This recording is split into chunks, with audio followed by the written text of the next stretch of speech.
Donald Trump is the worst president in human history. But what if, for some strange reason, Donald Trump wants to lose this war in Iran? What if he wants the American empire to collapse?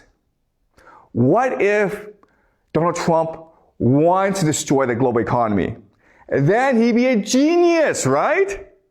But if he actually wants to destroy the American empire, then the man is the greatest American president ever, okay? Okay, so we're going to have a fun class today, and we're going to make the argument that, in fact, Donald Trump is a genius. That, in fact, all this chaos is purposeful. That there's actually a plan behind all this, okay? That's the argument I want to make to you today. Okay, so what is the plan? What is going on here? All right, so first thing to notice is that the world gets 20%, okay?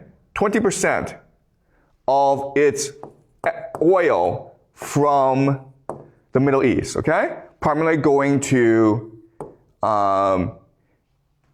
East Asia.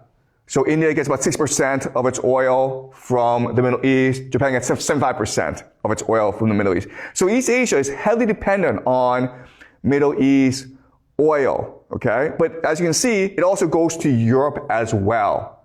And then also to the United States. All right, so the world is dependent on the GCC oil.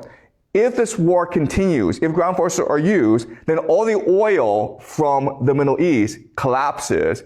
And JP Morgan has come out and said that by mid-April, the world will run out of oil. Okay? So this is a disaster for the world. But it's just much more than energy needs, okay? So because Iran is constraining movement in the Strait of Hormuz, we're seeing 7 major shortages, okay? So yes, we know oil and LNG are being stopped, okay? But actually the problem is much worse, because look at phosphate, ammonium, sulfur, urea. This is food production, okay? Primarily used for fertilizers. In other words, if this war persists, not only will countries run out of energy, they'll also run out of food. Okay? All right, food. Okay, so nitrogen is important for fertilizers. Okay? You need nitrogen for fertilizers. And as you can, and what this map tells you is that if you are in the blue or the light blue, it means you produce more nitrogen than you need, so you export it. If you are not in the blue, then you're kind of screwed, okay? So basically, this area especially, this area, okay?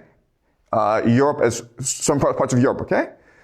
So now they need more nitrogen. And again, before they were getting a lot of nitrogen, ammonia, from the Middle East. And now, where are they forced to get the nitrogen? From here and from here. Okay? So again, yes, I know Donald Trump's losing this war in the Middle East, but in the long term, America stands to benefit.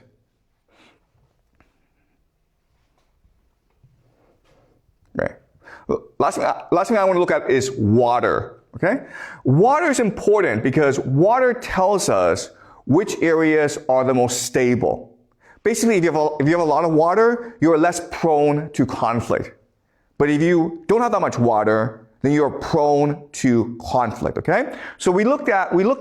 So if you're in a dark blue, you're good. Okay? Nothing to worry about. If you are in the light blue, you are in a lot of trouble. Okay? So if we look at this area, North America, pretty stable because lots and lots of fresh water. Okay?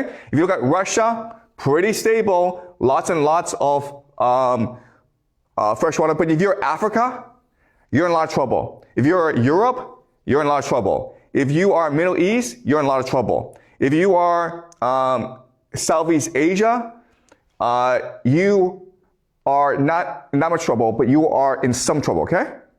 So we already see how this map tells us where in the future, basically Russia and the United States, North America, are the most stable parts of the world with the most resources. And therefore, they are the most resilient, the most stable, okay?